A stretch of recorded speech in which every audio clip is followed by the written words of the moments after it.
Hello, everyone. It's time to eat, drink, and be merry with your hosts, Lisa and Nancy.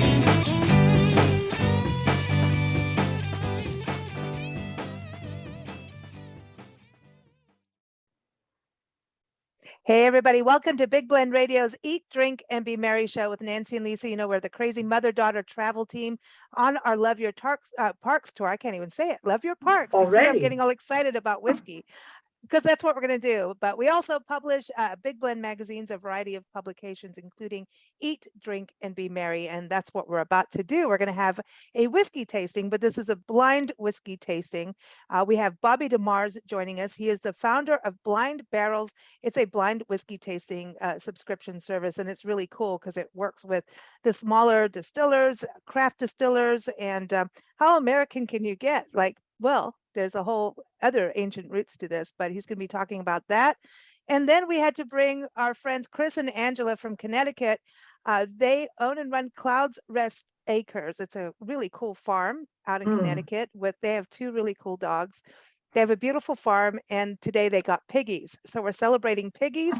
We're celebrating whiskey. So go to blindbarrels.com and cloudsrestacres.com. So welcome, Bobby. How are you? I'm fantastic. Thank you so much for having me on. And I love that you have some, real farmers on here, because at the end of the day, that's what this lineup is about. We're supporting real craft American farmers that, we call grain to glass or even ground to glass. These are whiskey farmers that are growing their own grain. They're mashing it, they're milling it, they're distilling it with love, and they're creating some of the best handmade whiskey in the country. It's exciting. We're excited to taste. I know, Chris, you're an amazing mixologist. Yes, he is. When we met Angela and Chris at their farm, and their farm is historic. It is, am I allowed to say that it is, the history is Ben Franklin's niece's house from the 1743? Like 1743, yeah. Anne Fuller is her name. Yep. Ben Franklin's niece. Yes. Would Ben Franklin ever bring his older ladies to the house? Because he was known for a predilection of. Did you know that about Ben Franklin? Am I steering us off course here? No, you can say no. But he dabbled a lot. Let's just put it that way. On both sides. On both sides, if you really get into his history, and I got in trouble with the historian about that. Yeah, he was a wild and crazy dude. He was a happy man on all ways of life. And if you read, he had so many male friends as well that the biographer questioned that. So who knows? Nobody likes to hear this, but I had to say it. No, he was kind of like Walt Whitman. He laughs, he loafs, he doesn't care, and he connects to people in any way, shape, or form. But the history of Ben Franklin in of itself, one of our founding fathers, I'm a big fan. So that's really cool that your niece was there. Christopher, I'm curious, do you make mint juleps? I've never made a mint julep because I'm not a big fan of the mint, but Angela loves it. Yeah, the mint, the mojito. You ever get the mint goes up the straw in the mojito and it just ruins the drink for you? Yes, but you don't use a straw. No. Oh, you don't? Oh, no. What? You don't need it's stuck not in your environmentally teeth, friendly. Well, the mojito, but in a mint julep, you don't need the straw on the.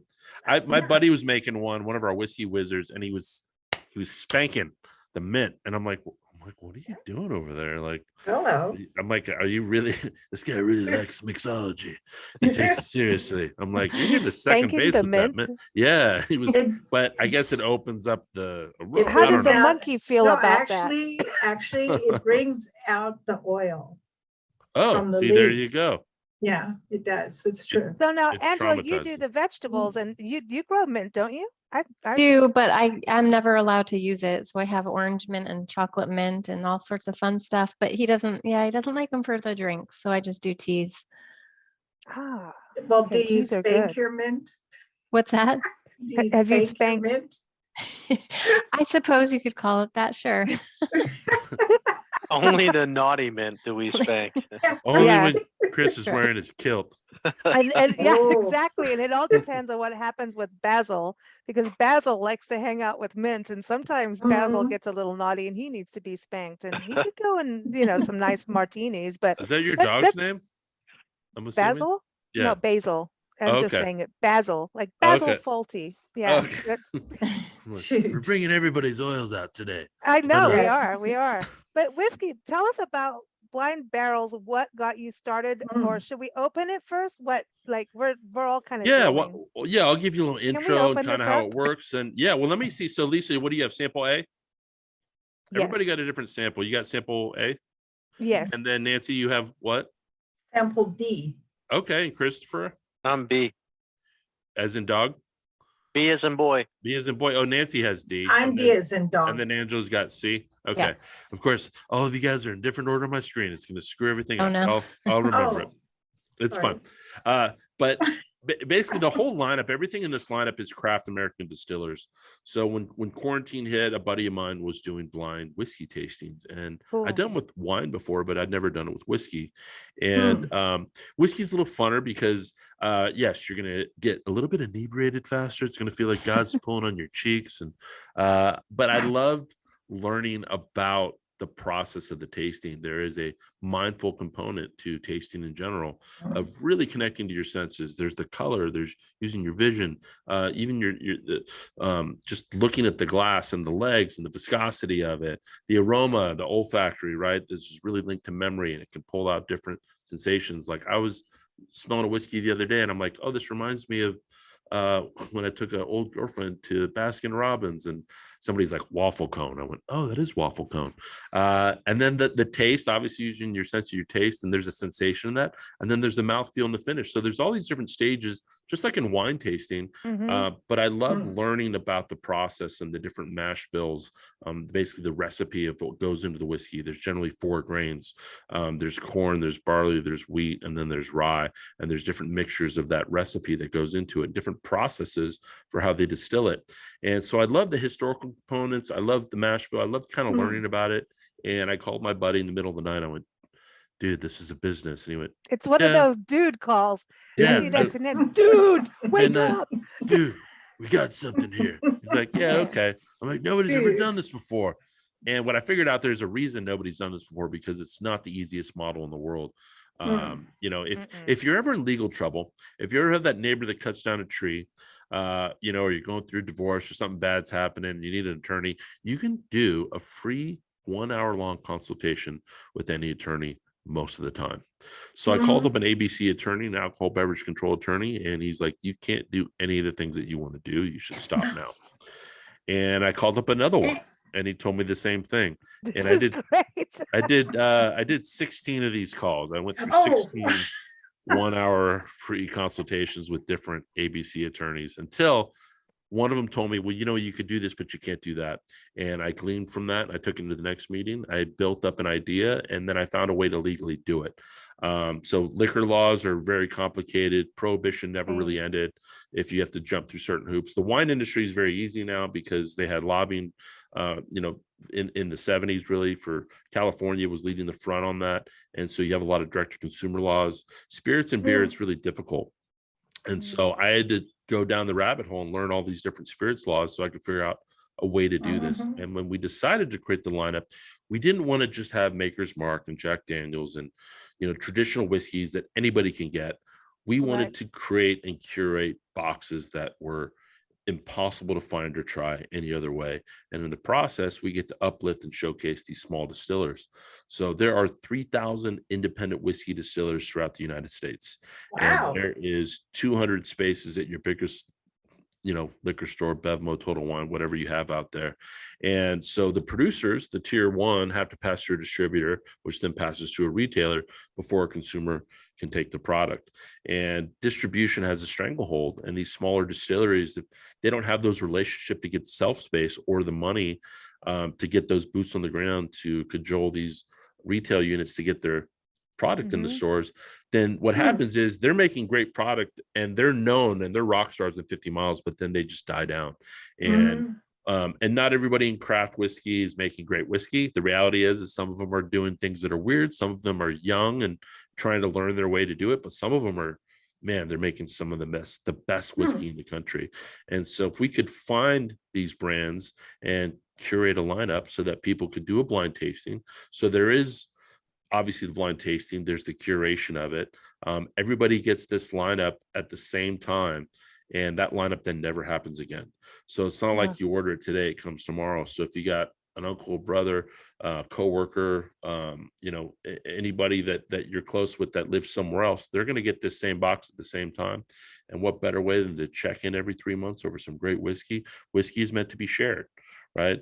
At the end of the day, it's the communal element. There's the whiskey community, it brings everyone together. And if somebody really likes something in the lineup and they want to buy a bottle of it, which they probably would be able to do it any other way, not only will we sell a bottle, but we'll sell it for the same price as if you were at the distillery. Oh, that's really cool. We need to do a whiskey route. Like we do in parks, we could do a whiskey route and put on all the distillers on a map. So people could go on a whiskey tasting route. Yeah, there's a lot of them now. So California has some of the most independent craft distillers. Ohio has a whiskey trail now. Obviously, Kentucky and Tennessee and Indiana, they have a bunch of them. But these businesses are sprouting up all over. And, we don't actually make money from selling bottles because what happens is, like, we have a 15-year rye, which is a really high age statement that's matured in a Weller barrel in our recent lineup. And that's the same recipe as Pappy Van Winkle. It's one of the most sought after mash bills. And this is a bottle that goes for $300 if you can find it anywhere. But because at the distillery it's $99, that's what we sell it for. So we think access to these brands as if you're at the distillery is maybe one of the coolest things about being in our club. I have a funny feeling that you enjoy doing the research. Yeah, yes and no. So yes, I love that I'm looking at a shelf that's got 500 bottles on it. And we talked to probably 50 distillers to figure out the first 12 that were in our first 3 lineup. And we're talking to more every week. And I love getting to meet people too and trying the things. I think what's difficult is we meet a lot of great people, just strong personalities and fun people you can talk with all day, and then sometimes you don't like their whiskey. And so we blind taste everything. Nobody buys their way into our lineup. We literally blind taste everything, and the only things that win those blind tastings within our group of 20 people, some are investors, some are people we trust, some are experts, some are novices. Everybody's opinion matters, and that's how we figure out who our lineup is and who's going to be in one of our lineups. That's amazing. I think it's a great concept, especially as a gift, because sometimes fruit gets moldy by the time someone gets to it. I'm not knocking the fruit, but you could make it into like some whiskey if you had it, right? But I think it's a great gift idea. And as we go into the fall, and I mean, you've turned this business around so fast. I mean, it's because I know the liquor laws are a pain and you're in California. So that really is hardcore. We went to a distiller in Little Rock, Arkansas. Rocktown? Rocktown. I mean, his story. They make great whiskey. They really do, and other things too. I could barely even talk during his interview. I'm like, but no, it was really, it blew my mind about how he was the first distiller to go in there and open up a distillery in downtown Little Rock since Prohibition. And he had to still fight those laws from Prohibition. Exactly. And then he wanted to serve craft cocktails in the distillery. And you can go on a tour, which is awesome. And he had to go through all of that again to fight for that. So he really broke the mold for other distillers to come in. And he uses everything local Arkansas. I mean, and he's good at what he does. They're a great example of a craft distillery that's doing it right. We've talked to Rocktown, and they were doing something else. They were a little busy when we were talking to them. We're circling back with them. They may end up in a lineup at some point, but we are fans of their whiskey. They're making great juice. They are. And we love when there's that good hometown story. So you would go to someone who is already still active, not because it's kind of interesting looking at the brewery. How it went from home brewers like really honing their craft and then really becoming good, opening, and it's like a big deal to finally open up shop, right?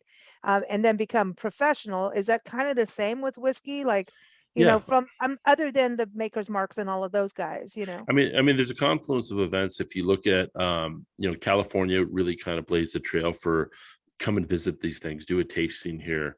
It really opened up the artisanal movement, with food. Jimmy Carter, because his brother was making beer, really passed laws that opened up distilling, and so home breweries and things like that started to sprout up. And whiskey is a little bit different, because at the end of the day, if I want to have a whiskey company, there's two ways to do it. You can start making whiskey and you put it in barrels, and then you got to wait, because at the end of the day, you're going to have time in the barrel. Otherwise, it's white dog, or what we call moonshine, where you get a clear spirit and it's very grain forward. We And like moonshine. there's nothing wrong with moonshine as long as it's made the right way. It's like, Right? woo. Rye whiskey. Yeah, it can, exactly. You can do it all that. Some of them, what they do is they jump off and they source. So there's a company called Midwest Grain Product out of Indiana. If you ever look at a bottle and you're like, oh, I bought this in Nevada, but it says distilled in Indiana, what that means is they're sourcing their whiskey from Midwest Grain Product.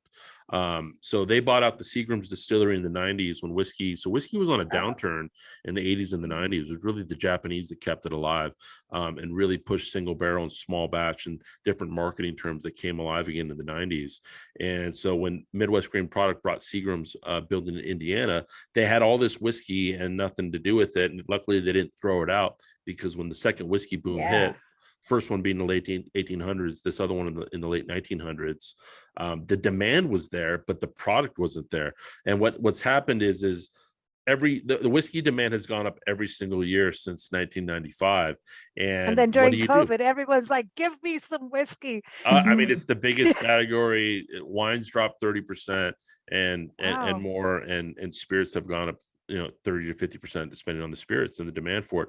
And just because people want more whiskey doesn't mean they can have it, because it takes that time in a barrel. So then they make more whiskey to meet that demand, and then 4 years later, when it's ready to go, more people wanted it that wanted it than before.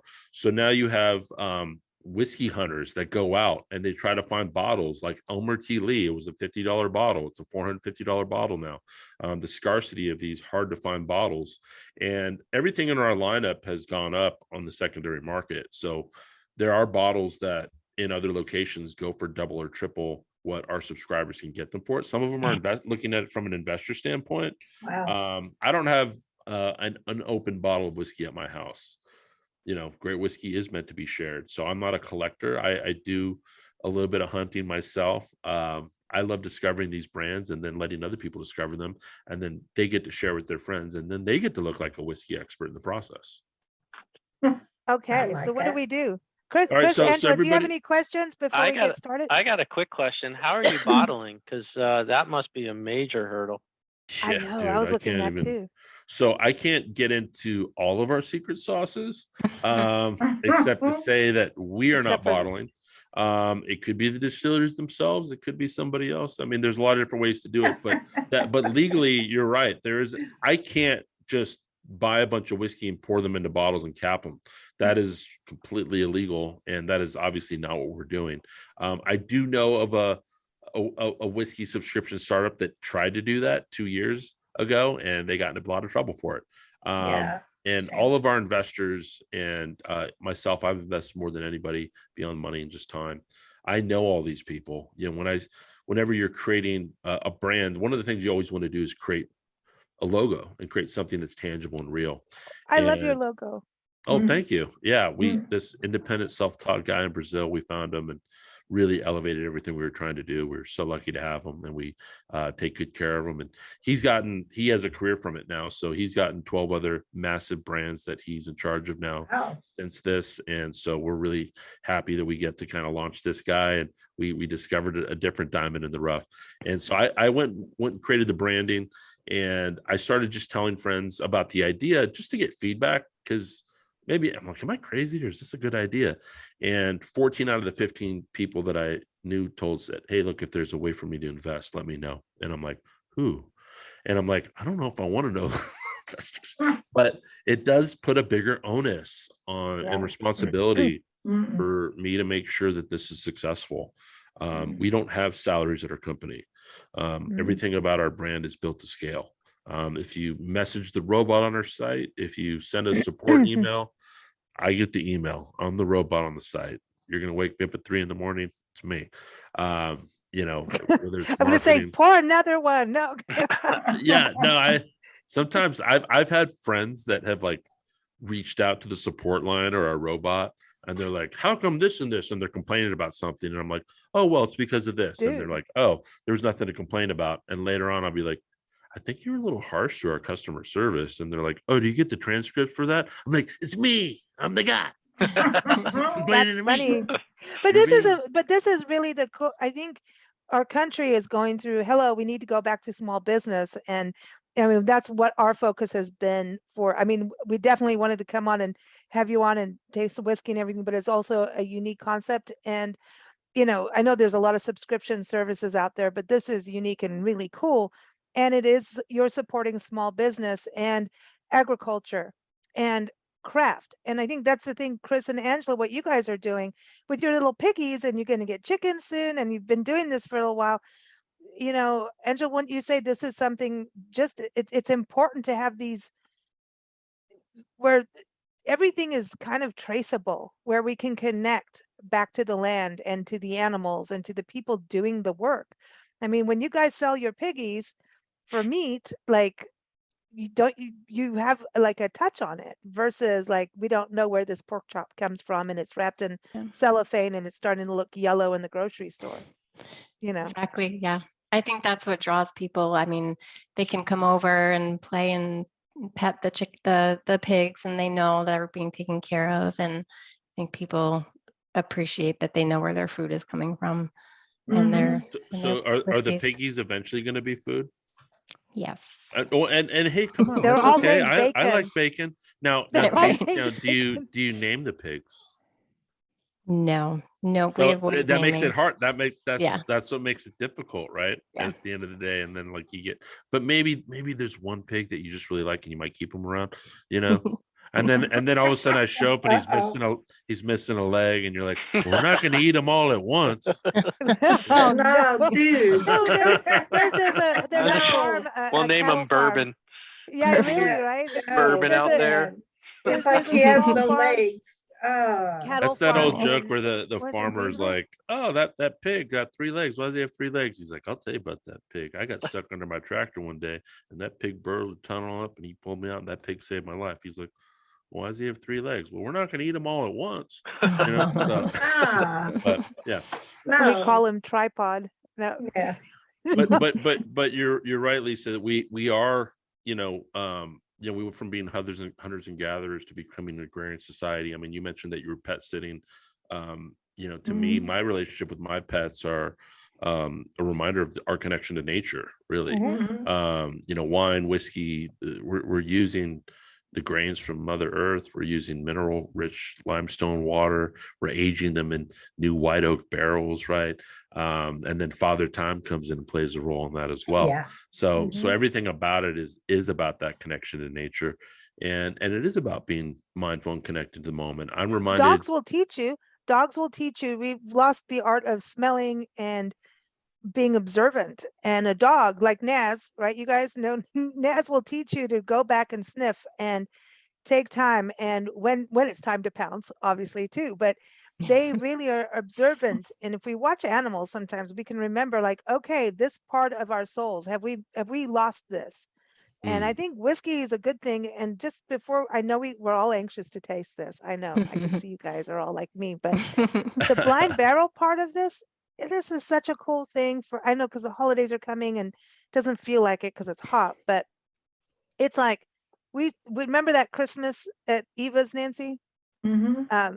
People came over and, we're like, Oh, we're yeah. either gonna, we We're had like- all this wine and we brown bagged it. And it's because Mhm. William Shatner, who we love, William Shatner, he's the best person to follow on Twitter because he calls everybody an alien and gets in their face, and he's I great. know, it's funny. But funny. he did this blind wine tasting show Mhm. on some independent network, and he pours wine and he would interview a celebrity or someone, and they had to talk whether or not they drank wine, tell them about their wine according to their career. And it slowed everybody down to actually taste. And it was interesting. They'd go, okay, is it a 90? Is it a this? And then he would read what Wine Enthusiast or Wine Spectator said. Oh, this is what it really is. Mhm. And it was really cool. We did that at a Christmas party because we're like, everybody needs to liven the heck up. Come Yeah, on, let's have really. some It was fun. like, Let's, geez. So we were doing this, and it was cool. And the only person who cheated was a chef. Just saying. No, that was Yeah, weird. he huh? cheated. He cheated. He did cheat. But that's what I think about this, is something that people can have a conversation again and yes, go over the tasting, but things like those kind of, you can learn about people, you know, through this. So I love this concept, but can I open Wow. it now? Yes, so you guys can absolutely open it and, Wow, look and how go ahead. big he just got. He got bigger. Yeah, you got excited. Can I So- pour the whole So thing yeah, in? so what are you guys using tasting glasses or using regular glasses? So That's so what we that's got. work. That's a good open glass. That's a good There. Sniffer. what are you guys using? We're using big old rocks glasses. Yeah. All right, We just don't had put that, but don't we're, put any rocks we're in at a them. pet center. We don't want to ruin. We thought, like, what if we break it? You know? Yeah, no, we're like, there's crystal, but we're like, I ain't touching it. Yeah, well, This is so we use Glencairn crystal glasses. see? So these are known for being the best nosing glasses, the best flavor, but there's all sorts of ways to do it. But yeah, go ahead and pour it. You know, use your nose, use your initial sense. Do you right? do the do you do the whole wine, the like get the swirly? legs? Yeah, so one of the things to look swirl. at, so the if you're looking at the appearance first is you're looking at the color, you're looking at the viscosity. The oiliness might tell you that it's higher proof or lower proof. Sometimes you might see a deeper color. I think was it Nancy, you have Pretty. D? Nancy, did you get D as in dog? Yes, it's pretty. So Look at so that. that one, and then Angela, Oh, you have here. C. Those are Yes. probably two of the darker ones. I mean, look at how dark Yeah. Angela's is, right? Now that might be age statement. That could be, you know, some distillers are using smaller barrels. So instead of a 53 gallon barrel, they could be using 30. Dude. Well, it's funny. Whoa. Yeah. So Nancy, you got Be a happy. she got the Whoa. strong sample. Now I will say, if you look at She in is the mother. order, there is a progression that takes place. And I would say sometimes we have barrel proof in our lineup. Okay, meaning that's what it comes out of the barrel. So when somebody's making whiskey and the still is producing whiskey, and the whole process that goes into that, they then proof it down. So a lot of times it comes off the still somewhere between 115 and 140 proof, and then they proof that down with water down to anywhere from 84 proof, which is 42%, to maybe 100%, which is bottled and bond, the amount where it gets to 50%, 100 proof. And then sometimes we will have barrel proof in our lineup, and part of barrel proof means if this tastes too much like alcohol, what you might want to do is pour not a lot, but a little bit of water. And what it's going to do is you're going to proof it down, but you're really going to open up flavors too. So when you do have something that's high proof, and the whiskey nerds out there, they love high proof. They love to drink it the way that it is. And I do it both ways. I drink the high proof initially, have a couple sips, and then I'll proof it down a little bit just so I can get both experiences out of it and the nuances of what changed. So now that you guys have poured it in the glass, and you can look at the color and the viscosity, and that is the first phase of the tasting, is just look at the color. The second really is the aroma. And what's interesting about whiskey is that it will, just like wine, not in the same way where some bottles you got to open up 28 hours before and really let it breathe and aerate it. Whiskey will change from 1 hour to the next. So if all of a sudden an hour after drinking it, you look at it and you smell it again, it could take on a completely different characteristic. Yeah. Isn't that cool? Like I remember doing a Pinot. Was it a Pinot Noir? No, it was a Syrah up in Julian. You know where Julian is, up in San Diego in the mountains? It was a scientist making this wine, and they opened the bottle. It was a 2004, and they had one open, one that they just freshly opened. It was like two different bottles. It was great. Yeah, I mean, Both at were some great. point it'll go. It's just like if you lean wine out in your glass, you know, the next day you can't drink it again. It's cooking wine now. You know, the same thing with whiskey by the next day. All right, so Lisa, you Yeah, I already like took to put water in it. I like to put water in whiskey at time, like just an ice cube and let it go. Sometimes just the water, because apparently I'm supposed to drink water, and I figure I can drink more whiskey if I you add can water. and there's a balance to that. So like some people that do the big cube, it's like, all right, pour small samples if you're gonna use a big cube. Otherwise, you're gonna dilute it so much that Right, you you're don't then want to. drinking water and you're ruining the whiskey and the experience. So most people will drink it neat, kind of how you guys are doing it I now. like this. But you could proof it down a little bit. But yeah, go ahead and take a sip of your sample if you haven't already. I like that the little box that comes. I mean, everything you're doing is 100% quality. This box, it's like, oh my gosh, you can do so much with this later. It's like getting Whoa. a cigar box. We can make guitars out of it.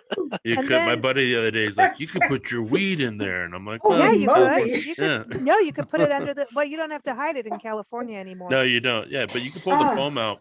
Yeah, a lot of our members have a hard time throwing the box away because it's like a cell crafted. phone case where it's soft touch. There's a gold leaf. There's a magnet. There's a ribbon pull. I And know then you've because I got was the involved. tasting chart. You teach us about tasting. Do you send that in every box, even if Yep. someone is Whoa. so? No Oh, yeah. matter in case you threw it away, you would have that tasting chart again.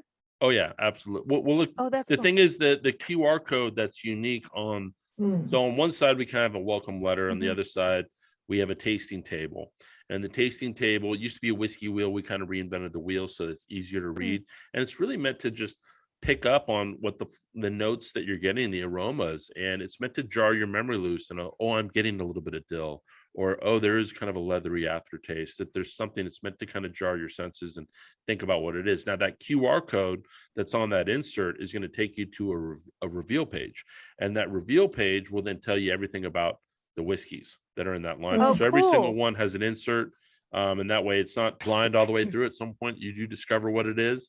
And yeah, Nancy, what you're drinking right there is 106 proof. That is 53% That's so alcohol. Nancy. That is so Nancy. She got the high proof. I'm one telling got that- you, Who got it? You got it. if you got it. have any kind of a sinus problem or a cold or the flu, you need this and You've you got need it now. Does Yeah, it this taste will good? take though? you out Or of do it. you like it? It will totally open up everything. Whoa. See, Yeah, this so is there's very a nice. progression. This is Yeah. very nice. This is very like I think it is a perfect like a starter. It's like the appetizer. It's a little honey. Yet I do feel like smoking, and I haven't smoked in years. Oh. Mm.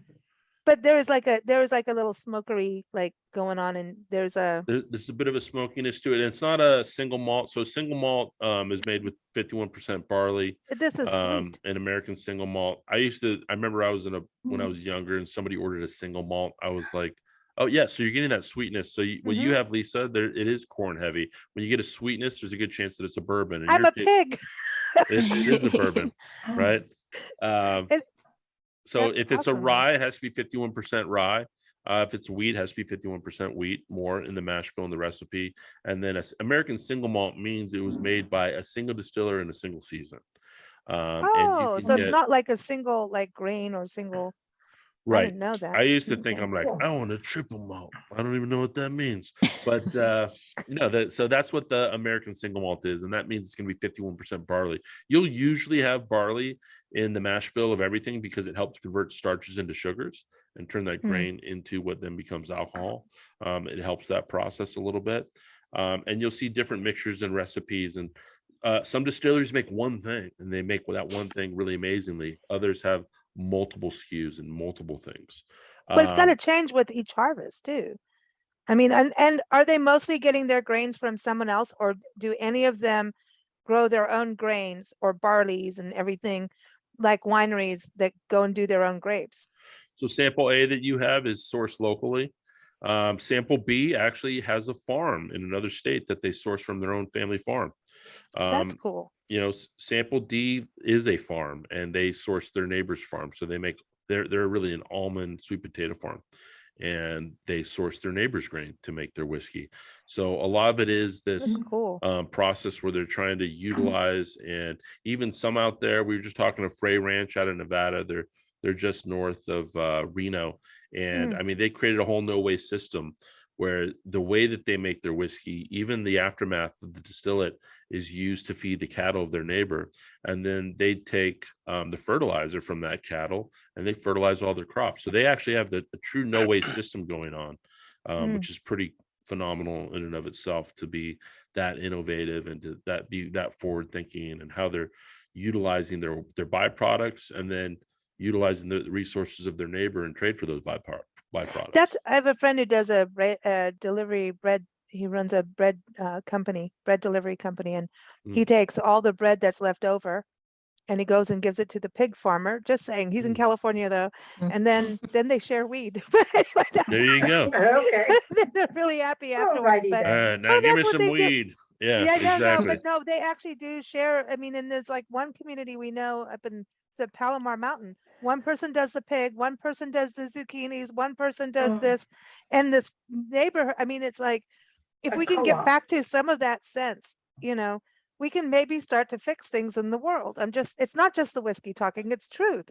We need to get back into that sharing spirit. And instead of, if we always talk about, if your hand's in a fist, you can't receive because your hand's closed. And if we need to just have our hands open so that we So you have can hold a glass. whiskey and Exactly. share. But Chris, what's yours Exactly. like? Because you're C, yeah. Mine's B. Oh, B. Yeah, Oh, okay. Yeah. mine's light. I think mine's fairly delicious though. I'm not sure what the mash bill is. Seems corn heavy, but I'm not sure. Yeah, B is a hard one. I mean, I can start to reveal these as we go through them and Oh, tell yeah, them a little yeah. bit about how each one is. So sample A, Lisa, you're drinking comes out of Vail, Colorado, and Nice. it is a See, small no wonder I'm distillery. talking about weed. No, I'm just kidding. Yeah, well, it's funny because when you talk to the owner of this distillery, it's called they're called 10th Mountain Distillery, and I'm pretty sure Ryan Thompson, who started it, was ski instructor out there. But when I talk to him, sometimes he sounds like he's stoned. But ski instructors might be like that, so I have a feeling he likes that too. But It's high on the mountaintops. exactly. So this is a bourbon. The 10th Mountain distillery was named after the 10th Mountain Infantry Division in our military, and they're maybe one of the most utilized militaries. They were used a lot through Afghanistan. They are the winter combat division, and a lot of guys, when they finish their service, end up as ski instructors, and so kind of paid heed to the mountain and the friends and the people that he grew up with on the mountain. To honor them, he created the 10th Mountain Distillery, and this is a bourbon. Cheers to that. Another part of the Venn diagram, you don't have to support the war, but you can support the troops, right? And Yeah. the same thing, American small one. businesses. And I look Exactly. at that like when we are in a divisive part of our country's history, there are these elements where we do agree on things, and this is one of them. And he's doing different age statements on their bourbon and blending them, so they are actually distilling. So blending means they're mixing different barrels of different age statements. You'll see this a lot when people are sourcing, when they're sourcing MGP juice, Midwest grain product out of Indiana. A lot of times what you'll see is they'll pick a mash bill and they'll pick different things, and then they'll do their own blend, and you'll have master blenders. So they're not distilling anything. So this is a distillery. It's really cool. They're distilling their own spirits and they're doing their own blends. It's really popular out there. We like blending. Who doesn't like blend, right? Isn't that the name of the big blend, right? Big blend. That's Yeah. right. Exactly. So when you're when you're out there and you're doing these different blends and different things, the part about the whiskey, what people understand, is every season, when it goes from hot to cold, and Vail's a great example of this because they have pretty hot summers and they have really cold winters, the barrel is expanding and contracting, and that expansion contraction is what's bringing the whiskey into the wood and extracting it and bringing it in. So you'll see in these places that have big variance in their temperatures over the years, their age statements will seem like more than that. So you might, this is only 3 years, but it tastes like it's 6 or 7 years in the barrel. So that flavoring comes from obviously the grain, the wood, the way it's distilled. It could even be where their rick houses which store the barrels are located.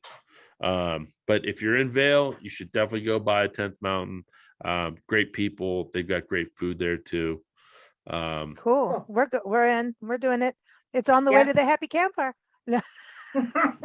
On the way to the happy camp. Who's not That's happy? right. Dude. In the camper Dude. drinking whiskey. So what is Chris? So he's B. So what This is is he sample drinking? B. Sample B. I got it all wrong too. I just looked. Did you just look? So you guys have a reveal? You Like he's cheating. sneak.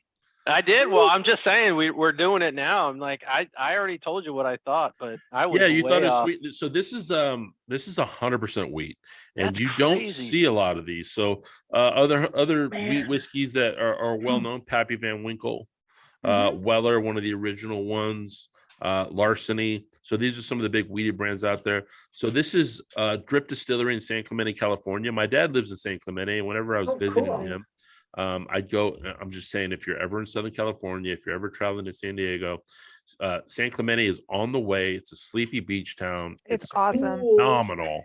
I'm right outside Oside, my little Oceanside hangout. Oh, yeah, Our band it's used to Ocean- perform out Yeah. there, man. Yeah. that whole there, it's one of the biggest just secrets in California as far as just locations. And this distillery was the only one that I'd say I foisted onto our, I have whiskey wizards, or I call them our spirits guides that help decide our lineup. Guides. And we see, he is wearing a kilt. See, look, he got up. We saw all of his bits and pieces. Oh, he's visiting me. We saw. Oh, look. Oh, sneak attack. Hello. Oh, look at that. Oh, he had to try sample C. Sneak attack. Oh, what? See, that's the power of the kilt. You get. I need to go downstairs to Nancy, but then the dogs will all get up. This is something that's going to take me all night to drink. It's really good. You better save me a sip. But sorry, go ahead about San Clemente. Yes, and so San Clemente. So Ryan Winter, he was actually working in marketing, and he just wasn't happy. And him and his wife Leslie, he said, "I want to try something new." So he went up to Dry Fly, which is in Washington. They make wheat whiskeys, and he learned how to distill it. So they have a family farm in Kansas. They source all of their own grain. And which is this is a true farm to bottle operation, or grain to glass, or ground to glass, however you want to say it. This is a whiskey farmer, and so it's cool. Really cool that it's all in that process. Everything's completely. I've never thought of the whiskey farmers except for in Kentucky. Yeah, because they really were growing out there. And we interviewed an archaeologist, the whiskey bourbon archaeology, and he really digs up all this stuff. Yeah, Nick LeQuente. Nicholas LeQuente, I think his name is. Well, in the late 1800s, every town in the United States had a whiskey distillery. There was one in every town. Pigs, because the pigs ate the leftovers, and that's how pigs got into Kentucky, was because of the distilleries. Yeah, most of the United States was a barter system. So you would get, bacon from your neighbor, and you give them whiskey. So it was part of the barter system in every community. And then the 20th century was just an interesting, yes, we had the roaring 20s, but then we had the Depression, we had Prohibition, we had all these elements that thwarted the industry.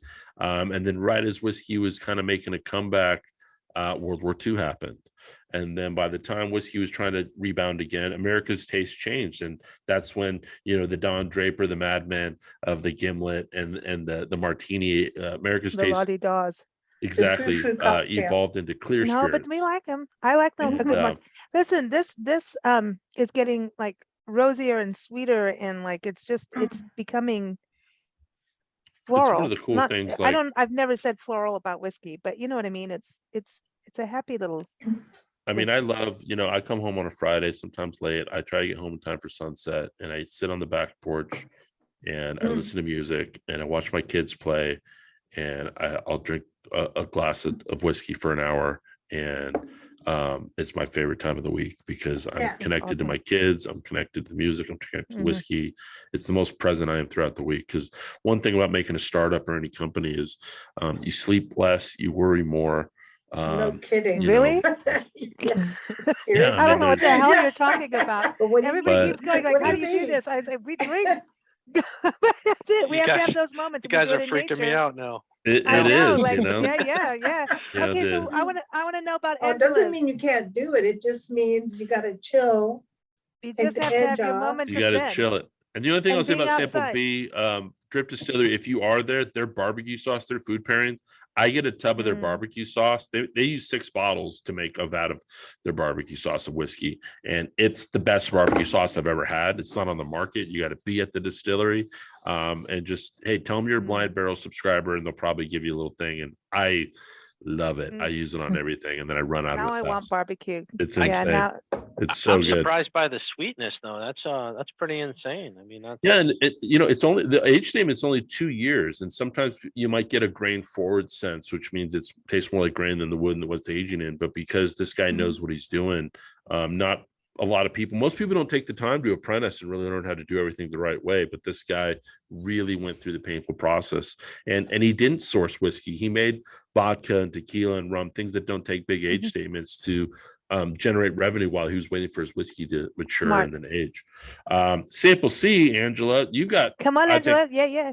What are you feeling about it? What are you getting out of Sample C? Well, first of all, I have to say it feels like it's really high proof, like Nancy's, but maybe I'm just the wimp drinking it this way, but it feels like it's pretty high proof. It's got a really nice sweetness to it, though. I'm enjoying it more as I sip it more. I think it's one of the most complex things. What did you think about it, Chris, when you ran it the other I day? loved it. Yeah, that's a spicy. I liked it a lot. So this is one of those ones in our I'm lineup. A jealous. lot of I people want to haven't heard taste of them them. all. Yeah, I'm know. telling you, sample C, and all of them are totally different. I mean, you know, Chris and Angela can compare, and Angela, you can maybe try some of Chris's sample B, you know, and see what that difference is. Nothing in the lineup. We aim for differentiation, mash bill location, and really flavor notes. We want to have a completely complex, unique experience. And yeah, we kind of get higher in proof. So Angela, it's 96 proof. And this is a dark pumpernickel rye out of Columbus, Ohio, from Middle West Distillery. They're not very well known. They are the source for Horse Soldier and some other brands in terms of producing whiskey, and everything they make is good. And Angela, I would say if you're ever feeling like this feels a little hot, as we call it, which means high proof, if you have some water, you don't have to pour a lot into it, but Just a bit. yeah, drip a little bit of water in there. And what you're going to Yep. notice about that, besides bringing the alcohol level down, obviously, is it's really going to open up the flavors. And this Middle West dark pumpernickel rye is maybe one of the most complex things I've had. We've had a lot of people that I only drink bourbon. I don't like rye. Well, try this. It's gonna blow your mind a little bit. Like so many of our subscribers ordered this bottle in particular, mainly because they can't get it. Also because it's at a great price. It's $50, which in the secondary market it's really hard to get. If you can even get it, you're not going to pay that. I always have a bottle of this at my house to pour for people when they're over, just so they can go, what is this? This is really good. And it's like that everlasting gobstopper where it just changes and evolves. And oh, I'm getting a blueberry, and I'm getting a schnozberry, and whatever it turns into, it turns into all these different flavors along the way. I want to go visit them. We were just through Ohio. Well, listen, Ohio is cool. You know what? There's like, I know, really the Midwest has far more than, I remember everybody in California were like, oh, the Midwest, oh, this.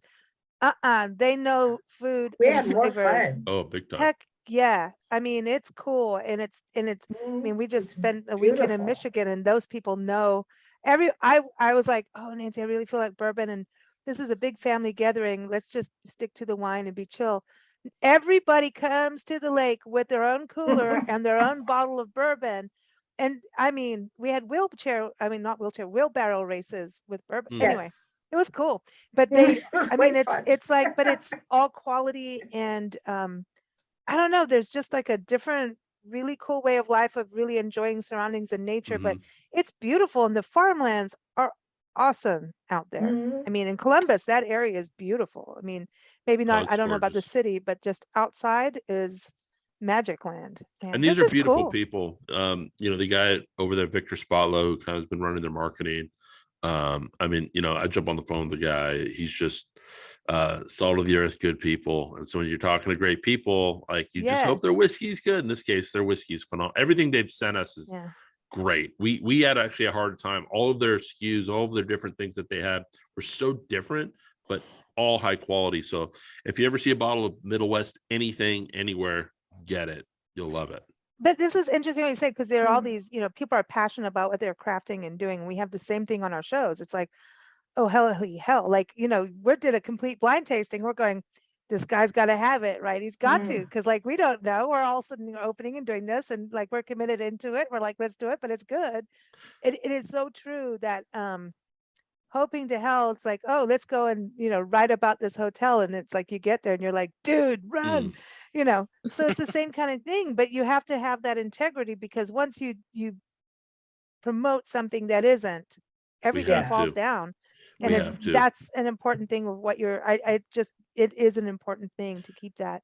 So I want to know. So Nancy's got the hardcore. So Nancy's got sample D, and the thing about sample D, it's really Why interesting. do you always end up with this stuff, Nancy? Why is it? This is, I have to say, this reminds me of my grandma, little 4'9" British lady that always had her hands on her hips and didn't take anything from anyone ever. And she had relatives to deal with. She came from England on a boat with, her husband was supposed to marry her half sister, and the half sister bailed. So my grandmother's parents had shoved her in, so she had to marry. She was 13 and he was 26. She had to marry this dude that she didn't even like or know. Hashtag me too. Yeah, well, see, I Yes, here we mean, go. so It by was a the different time. It was a different time. Yeah, but by the time she got here, she was tough as nails. And this reminds me of her. Like, it's got a softer side, But it's at a journey. but you have to wait. But it's I love fiery. that. I love that you compared that to a person, because I do think Yeah. the complexity of humans and complexity of whiskeys can definitely parallel And each other. this is my grandma, and I don't say that like an old lady. I say No. Oh no, Spitfire. if you called her an She's old lady, she would hit you over she'd the head. hit you. What? No, Spitfire. And one of the first women, and Where was she told me from? that she was York. from York, England. Yorkshire, York, England. in Okay. England. And she told me, and I don't know if it's true or not, but she said she was the first woman to drive a 1912 Model T Ford. Something.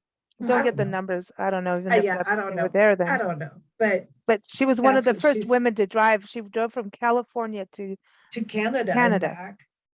Well, as long as she Just- didn't create the stereotype that kept women from driving for a long time. They're like, No, look at her, she couldn't well, do you it. never know. no, but that's what. Yeah. So She got in there. Where's But the whiskey this from? is a Spitfire. This is a Spitfire. This is a special diamond in the rough. This is we hope to find one of these in every lineup, and so far we have. This is in the middle of California in farm country. This is about 10 minutes north of Merced, which is right in the heart of farm country of California. And this is Corbin Cash Distillery in Atwater, California. Heard of them. And Yeah. and they are just emerging as a big brand. He's been around for about 12 years. You know how old the distillery is by how old his son is, because the first day that his whiskey still, produced and really broke water on his still, his wife's water broke the same day. And David Souza, who started it, is the grandchild of Portuguese immigrants, and he couldn't name it Souza because it sounds like tequila. Tequila, yeah. And he named his son Corbin Cash Souza, so he named the distillery after his son Corbin Cash. So We might have had it when we were in Tulare, Nancy. Oh, I Remember would we were doing all the that. cocktail things? Yeah, but this is wait if till you're you if you're taste it. within 50 miles of them, Yeah. everybody knows about these guys. Yeah, And- we were in Tulare County, which is San Joaquin Valley. I mean, it's yeah, they make a it's right Merced there. rye. They make a Merced rye. They call it. Amazing. That's everything they make is completely unique. This is a sour mash bourbon. It's 106 proof, so it is what we call hot. The heat level is a little bit higher, and you can kind of see there's a progression. We went from 92 proof to 96 to 106. So we want to kind of build on that heat level. So yeah, Nancy got a fireball right off the bat, right? That's Yeah, it. she I is a got it. fireball. It's She a is. Spitfire. So what were you drinking? Well, Bobby? I'm actually I'm drinking a little bit of each with the lineup with you. I'm actually having sample Oh, D right cool. now as well. Okay. So I was So now we're all jealous of Bobby. I I got to tell you, what I love is these are bottles that I do want to have in my house and that I do have in my house. Yeah. I always have samples of these in my house and I can share them. Great whiskey. Once again, what I love is we have a lot of subscribers that'd be like, I look like a genius sharing this bottle that nobody ever had and heard of. And they get to break this brand and they get to share this thing That's that cool. nobody's had before. That's cool. So I want to go to each of you and ask you that question, the blind barrel tasting. What you're tasting now, how would you describe it in your business world? And, Bobby, you can go into filmmaking, you could go into being, what you do, but let's start with you, Nancy. How would you describe your Spitfire if you're going to describe it as like being a publisher? You're late for your magazine to get out and you're still doing old-fashioned print, and you got to get it on the presses, and you have to go to the print people and kick their butts till they get it done and they do it right. None of this stuff where it's all offline and the color pictures are bad. You have to kick them till they get it right, and you have to stay there all night, maybe the next day. It's fire on the mountain. Right on. Right on. What about you, Chris? Well, all right, I'll do it for our farm business. But so we've been working our tails off trying to get things set up for our additions that came today. putting up fences. and- Piggies. yeah, putting up fences and, cleaning up pastures and all of that. I think what's interesting about this is it was a little bit deceptive for me. So I think, just like putting pigs in pastures, they can be a little bit cheeky and get out Cool. from underneath gates and stuff like that. So Mm. I feel like this was a cheeky one for me and absolutely delicious. So much fun. Awesome. And piggies can be delicious too. At the right. Oh, they're Eventually. 100% delicious. Squeal. Sorry. Can we say squeal? That's bad. Squeal. Uh-oh. Squeal, piggy. Everybody's thinking of Ned Beatty. Rest in Yeah, I peace. know, Exactly. I know. That's We're was like, going to- can we say that? We're going through Arkansas tomorrow, so So Uh-oh. We'll have to have a Angela, squeal moment. what was Kentucky though, right? It was Kentucky. Got to get Missouri, Kentucky, Ozarks. I can't remember where it was filmed now. But don't either. Angela, what about you? Man, this is a hard one. I think if I can parallel with gardening, Mm. I can parallel it to, I don't know, just going in your garden on a beautiful day and picking the most beautiful, ripe, beautiful tasting tomato. It's like a perfect sweetness, and that's Right. kind of what it reminds me of. Oh, that's good. That's good. Mm. What about you, Bobby? You're on the D. You're on the Spitfire.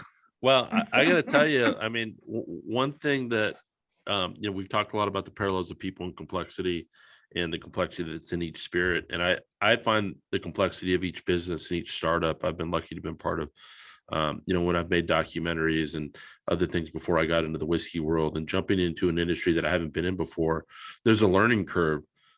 So I think, anybody that's tasting has to go through that learning curve and has to learn not just the nuances and some of the educational components we've talked about today, but learn what you like, discover what you like. Don't let a brand, don't let a label, don't let a price point tell you what you like.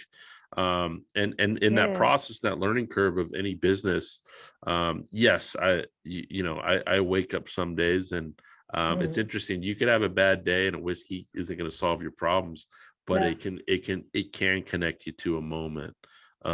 So that we don't ruminate over our mistakes and we don't worry about what hasn't happened yet, and we can connect to a moment. And I look at anything, whether it's our children, our friendships, our whiskey, the things that we care about and we love in the world that connect us to the present moment are really important and precious. Cheers to that. Yeah.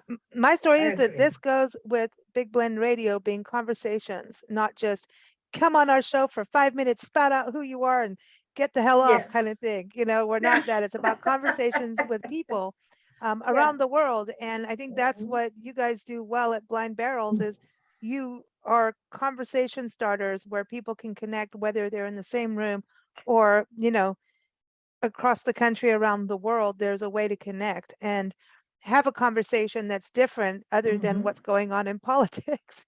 So, really. So We're cheers to that. accessible.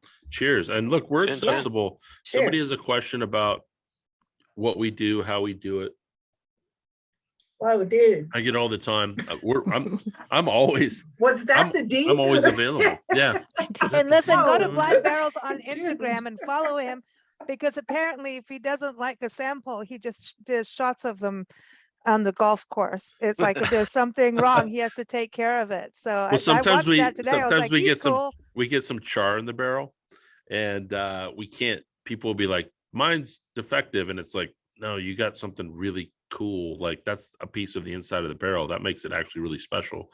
And I know that half of our subscribers would love that, and half of them would complain about it. So he has to take sometimes them to the I golf have course. I have to look at it, and I'm like, well, just doing the Lord's work. Somebody's Yes. somebody's I gotta think- drink this. Yeah.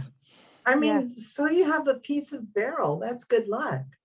Yeah, I chew think on so. It's a reminder chew on that it. you're yeah, exactly. It's very little. It's a very char. It's a Yeah. remnant. Someone might go, "Oh, there's a bug in mine." It's like, no, it's a piece of the char. When they make Hey. these barrels, so That's bourbon. So a lot of people think bourbon has to be made in Kentucky. Bourbon, all whiskeys are all bourbon are whiskey. Not all whiskeys are bourbon. Bourbon has to be Right. the ABCs of it. American. If it's not made in America, just like Scotch has to be made in Scotland. Just like champagne in France, just like tequila has to be made in a certain region of Mexico. That's America's spirit is bourbon. It has to be American. It has to be aged in new white oak charred barrels. That's the B if we're doing A, American, B, barrel. And the C has to be 51% corn. So it can be made anywhere throughout the United States. It doesn't have to be just Kentucky. That's, you know, a misnomer. That's bourbon. Bourbon. Exactly. Yeah. Well, And bourbon I can be think made it's anywhere. great that your bottles are ABC, and then you got the D going. Who's got the dog? Who's got the doggy? You know, that's really, it's got the ABCs. I love What are it. you drinking? I don't know, but listen, save some. I want to taste the Spitfire. I want to taste it. I've got some for you. I'm being very good. You know, I'm a good daughter. Oh, Everyone. I'm going to say, this is going to take me maybe 2 days to finish. It's No, good. it's not. No, it's not, because I'm going to come help you. You know, I'm just Everyone, gonna- cloudsrestacres.com. Chris and Angela are outside Baltic, Connecticut. And if you get a chance to go out there, it is absolutely drop dead gorgeous, beautiful. And you want to really sit outside and have a bourbon at the pond, or a whiskey at the pond. I'm just saying, with the piggies. So thank you both for joining us. And blindbarrels.com is the website to go to. And of course, we're bigblendradio.com. Thank you all for joining us. And cheers to good whiskey. And Cheers. to small Cheers. business and independence, and anyone who doesn't like it. Here's to those who wish us well. All the rest all the can, rest you know, can.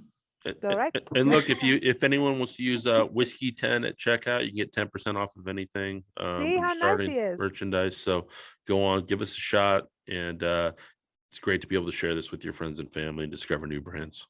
Thank you for having me on. Awesome. Thank you. Cool. Thank you.